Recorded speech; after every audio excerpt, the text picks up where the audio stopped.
Hello there, and welcome to a fireside reading of the beautiful book Black Beauty by Anna Sewell. She wrote this book in 1877, and it was the only book she ever wrote.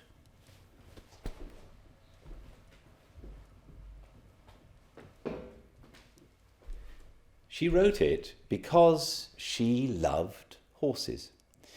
She wanted to promote kindness, sympathy, and understanding in the treatment of horses, and she succeeded. Sadly, she died shortly after it was released, so she never got to see the enormous impact her book has had on the world. She wrote it for adults, but very quickly children found it, and it's become one of the most well-read children's books ever. But it's not just for children or adults.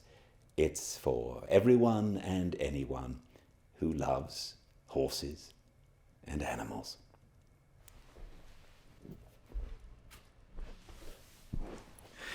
Fireside reading is a whole new way to look at books. And that's especially fitting because this book, when it was first written, was a whole new type of book.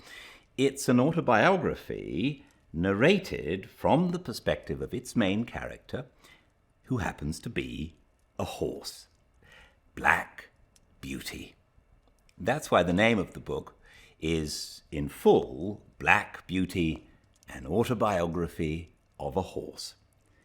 I do hope you enjoy the very first fireside reading of Black Beauty, an autobiography of a horse, by Anna Sewell, read to you by me, Gildart Jackson. The book begins with a dedication to my dear and honored mother, whose life, no less than her pen, has been devoted to the welfare of others. This little book is affectionately dedicated. Part 1. Chapter 1. My Early Home. The first place that I can well remember was a large, pleasant meadow with a pond of clear water in it. Some shady trees leaned over it, and rushes and water lilies grew at the deep end. Over the hedge on one side we looked into a ploughed field, and on the other we looked over a gate at our master's house, which stood by the roadside. At the top of the meadow was a grove of fir trees, and at the bottom a running brook overhung by a steep bank.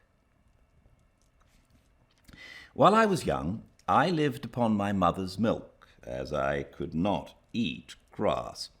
In the daytime I ran by her side, and at night I lay down close by her.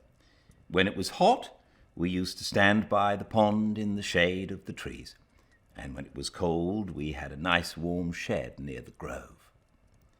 As soon as I was old enough to eat grass, my mother used to go out to work in the daytime and come back in the evening. There were 6 young colts in the meadow besides me. They were older than I was. Some were nearly as large as grown-up horses. I used to run with them, and that was great fun. We used to gallop all together round and round the field as hard as we could go. Sometimes we had rather rough play, for they would frequently bite and kick as well as gallop. One day, when there was a good deal of kicking, my mother whinnied to me to come to her, and then she said, "I wish you to pay attention to what I am going to say to you. The colts who live here are very good colts, but they are cart horse colts, and of course they have not learned manners. You have been well bred and well born. Your father was a great name in these parts, and your grandfather won the cup 2 years at the Newmarket races. Your grandmother had the sweetest temper of any horse I ever knew, and I think you have never seen me kick or bite. I hope you will grow up gentle and good, and never learn bad ways. Do your work with a good will, lift your feet up well when you trot, and never bite or kick, even in play. I have never forgotten my mother's advice. I knew she was a wise old horse, and our master thought a great deal of her. Her name was Duchess, but he often called her Pet. Our master was a good, kind man. He gave us good food, good lodging, and kind words. He spoke as kindly to us as he did to his little children. We were all fond of him, and my mother loved him very much. When she saw him at the gate, she would neigh with joy and trot up to him. He would pat and stroke her and say, "Well, old Pet, and how is your little darky?" I was a dull black, so he called me Darky. Then he would give me a piece of bread, which was very good, and sometimes he brought a carrot for my mother. All the horses would come to him, but I think we were his favourites. My mother always took him to the town on a market day in a light gig.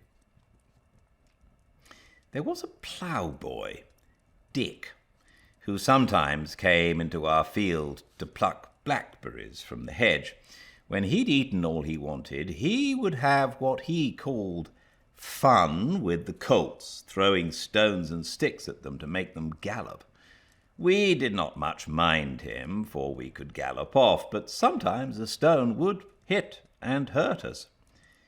One day he was at this game, and did not know that the master was in the next field, but he was there, watching what was going on. Over the hedge he jumped in a snap, and catching Dick by the arm, he gave him such a box in the ear as made him roar with the pain and surprise.